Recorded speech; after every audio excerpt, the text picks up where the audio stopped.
Take two. It is the O Wrestling Podcast. I'm your host, CW. Thank you so much for listening. Make sure to hit that bell on YouTube and subscribe to the podcast on any and all platforms. Today, we're talking about creativity in wrestling. Full disclosure, I started recording this. I got maybe 8 minutes in and realized that nothing was recording. So here we are again, trying this one more time. Just one more time. Now, wrestling is, by nature, a creative endeavor. It is a combat play that these professional athletes put on for all of us to watch. It is a Broadway play with punches and kicks and suplexes and whatnot, and it's great. It's a fun time. It's absurd. It's ridiculous. It's the reason that this podcast exists. Again, it's called the O, wrestling, as in like, oh, wrestling. You're so goofy. But it's a creative endeavor. You go in there and you have to improvise a match for the most part. The endings are scripted, but the bumps are real. That's what people say. Wrestling's not fake. It is scripted. But the wrestlers have to call audibles all the time. If someone gets hurt, things have to adjust. A perfect example is WrestleMania, where The Miz and Shane McMahon, for some odd reason, and Snoop Dogg had a weird segment where Shane inexplicably blew out his quads like only a McMahon can on national television. And then Snoop and Miz had to, I think, bump up their segment where I think Snoop was really comfortable slapping the Miz. So it looked like they had practiced something like that prior, so I think he was going to do it anyway, but they had to move everything along a little faster because, again, Shane, his legs exploded out from underneath him because he's too old to be doing this, and he's not a professional wrestler. Stop doing that, Shane.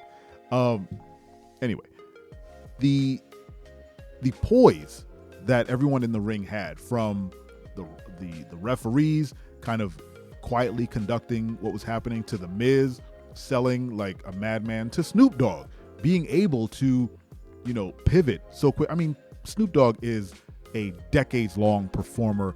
He hasn't done this sort of thing, but he's had to adjust his sets and his concerts and whatnot. He's had to, run for his life. He's had to do a lot of things. I'm sure he's comfortable saying, yeah, I'll punch him quick. I think he improvised a lot of the dialogue he was saying. I mean, he didn't say anything crazy, but he did sell it, and that takes creativity. That takes a sharp mind. That takes a mind for the business. And let's be perfectly clear. Snoop Dogg is a professional wrestler. He gets paid to, well, not take bumps, but he does throw punches, and now he's done a people's elbow, if you want to call it that. And he's done top rope moves. I mean, he's a professional wrestler. Now, is he a good professional wrestler? No, but he got paid to do it, so that's what he is. Add it to his resume, y'all. But that whole segment was such a beautiful example of how creativity is used in professional wrestling, because it could have gone way worse. And I'm factoring in the fact that Shane McMahon's quads left his body and soul. It could have just stopped immediately, but everyone's reaction time was so quick, and the improv was great. It made it an oddly better segment. So kudos to everyone involved, especially The Miz. I don't think The Miz gets enough flowers for being such a great vet and understanding his position and his ability to put other people over. I mean, there really is no one better than The Miz. So kudos to him. But the reason that this topic popped into my head for this episode is this past Raw, there were a lot of travel issues, meaning a lot of the performers weren't able to make it to the arena on time or even at all. I think some people made it at the end of the show, some made it in the middle, but there was a very limited amount of performers in the arena when the show kicked off. Now, it's live TV. You can't call it. You can't say, well, we can't do it because Matt Riddle and Sami Zayn haven't made it yet. It's like we got to put on a show. So whoever's here, you're going out and you're going to do something. But one thing that came out of that sort of scramble to make sure the show gets put on properly was matches were longer. People were given more time to tell a better story in the ring. and it made it a better show, a vastly better show than the week prior. And it all kicked off with Rey Mysterio versus Finn Balor. Finn Balor, a man whose head is stapled. He has staples in his head, 14 big-ass staples in the top of his head, went out there and killed it with Rey Mysterio. They put on a fantastic match that spanned like 3 commercial breaks. It was the better part of maybe 15 to 20 minutes. I was watching it with my daughter, and it was way past her bedtime when I looked up at the clock and went, man, they're still wrestling? Finn ultimately won with the help of Dominic, but they improvised.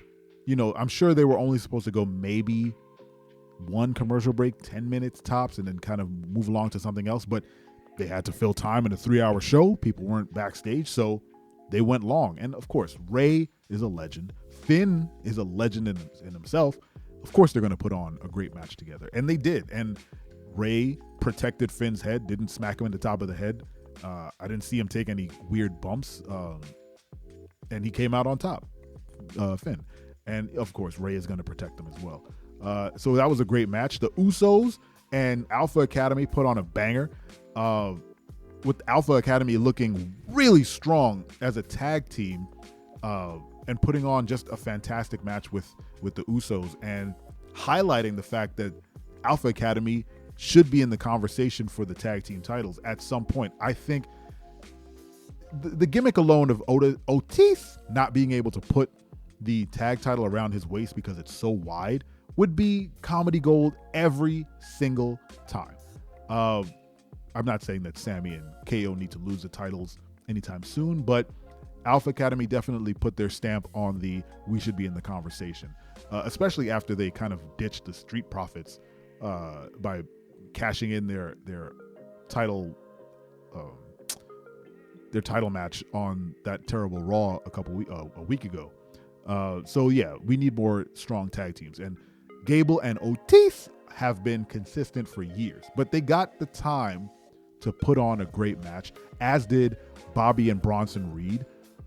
A match that you would expect to go really short, you know, but they had to fill time. Like I said, they had to get creative, and the ending of them getting counted out and kind of keeping the brawl going, I read on, I think, Cage Side Seats, was a fantastic way to tell a story for these two beefy, meaty men smacking meat. If a ring can't contain them, if they get to Backlash and they're going to have a match, is it a Falls Count Anywhere? Is it a cage match? Is it a Hell in a Cell? Is it something that adheres to their inability to stay in the ring? I mean, that's great storytelling if you make it that far.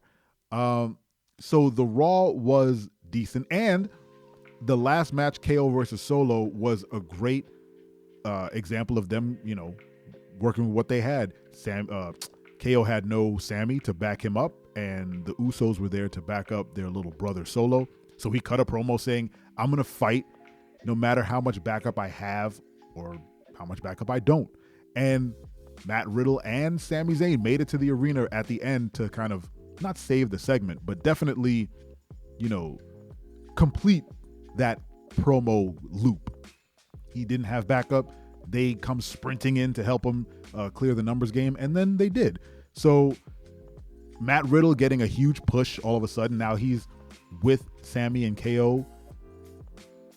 Not, you know, completely, but he's definitely chimed in. Now he wants to get his revenge on the Bloodline as well. So who knows? Maybe Backlash there'll be a Solo and the Usos versus KO, Sammy, and Matt Riddle. Could happen. I'd watch that. Matt Riddle's a great wrestler too. I mean, it's good to see him back. But again, just to close the loop on this entire episode, takes a lot of creativity to put on a wrestling show, from the writers to the production staff to the bookers to, of course, ultimately the professional wrestlers go out there and put their bodies on the line all the time. That's why I love watching it, because you never know what's going to happen, and when something good happens, you usually can give flowers to the crew. Anyway, we made it to the end, this time with an actual recording. Thank you for listening. Make sure to tell a friend about the show, subscribe, hit the bell, and don't you ever forget.